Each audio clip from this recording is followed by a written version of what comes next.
brought to you by Silver Pumps.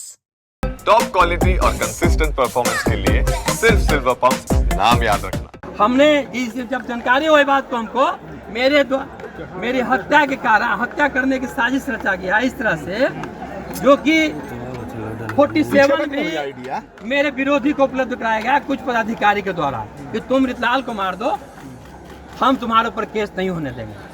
RJD से बाहुबली विधायक रीतलाल यादव ने सरेंडर करने से पहले पुलिस प्रशासन पर बड़ा आरोप लगाया। आपको बता दें कि रीतलाल यादव को लेकर के लगातार पुलिस प्रशासन और एसटीएफ की टीम उनके घर पर छापेमारी कर रही थी और आखिरकार बीते दिन रीतलाल यादव ने पुलिस के सामने सरेंडर कर दिया है। और सरेंडर करने से पहले मीडिया के सामने बाहुबली विधायक जमकर गरजते नजर आए और पुलिस प्रशासन पर बड़े आरोप भी लगा गए। रीतलाल यादव ने पुलिस प्रशासन को गलत ठहराते हुए कहा कि वो उनकी हत्या करना चाहते थे और इसके लिए प्लानिंग प्लॉटिंग बहुत पहले ही कर ली गई थी। और आपको बता दें कि रीतलाल यादव से पहले उनकी पत्नी ने भी जब उनके घर छापेमारी चल रही थी तो पुलिस प्रशासन पर आरोप लगाए थे और आरोप लगाते हुए कहा था कि रीतलाल यादव की हत्या करने की नीयत से इतनी सारी पुलिस उनके घर पर आई थी। अब रीतलाल यादव और उनकी पत्नी के तमाम आरोपों पर पुलिस का बयान सामने आ गया है। रीतलाल यादव के सरेंडर करने के बाद पटना एसएसपी का बयान सामने आया है। मीडिया में प्रेस कॉन्फ्रेंस कर विधायक द्वारा लगाए गए हत्या के आरोप पर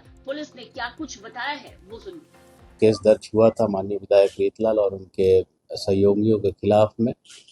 रेड भी उसमें की गई थी साक्ष्य एकत्रित करने के लिए और गिरफ्तारी के लिए। आज 4 लोगों ने उस कांड के अभियुक्तों ने कोर्ट में सरेंडर किया है और न्यायालय ने उन्हें बेऊर जेल भेज दिया जुडिशियल कस्टडी में।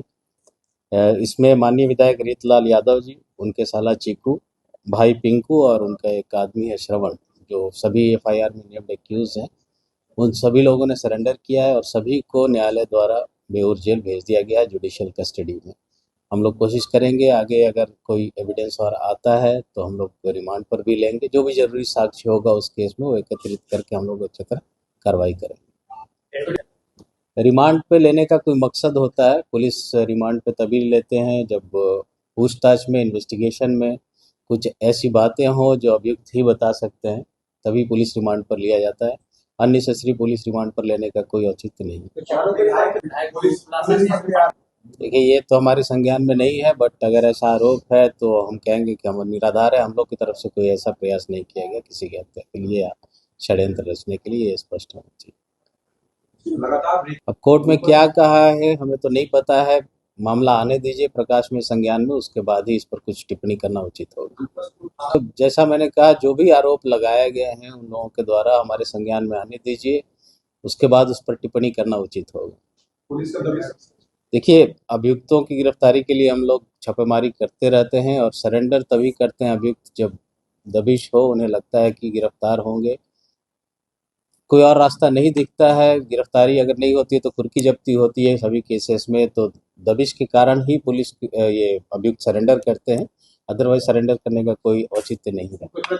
ये सभी को जो उसमें कांड के वादी हैं और जो गवाह हैं उन सभी को हम लोगों ने सुरक्षा मुहैया करा दी है आसन्न खतरे को देखते हुए, और जैसा होगा आगे अगर एक्सटेंड करने की जरूरत होगी तो उसको भी हम लोग एक्सटेंड भी करेंगे। तो पटना एसएसपी ने बताया है कि केस दर्ज हुआ था, विधायक रीतलाल यादव और उनके सहयोगियों के खिलाफ छापेमारी की गई थी।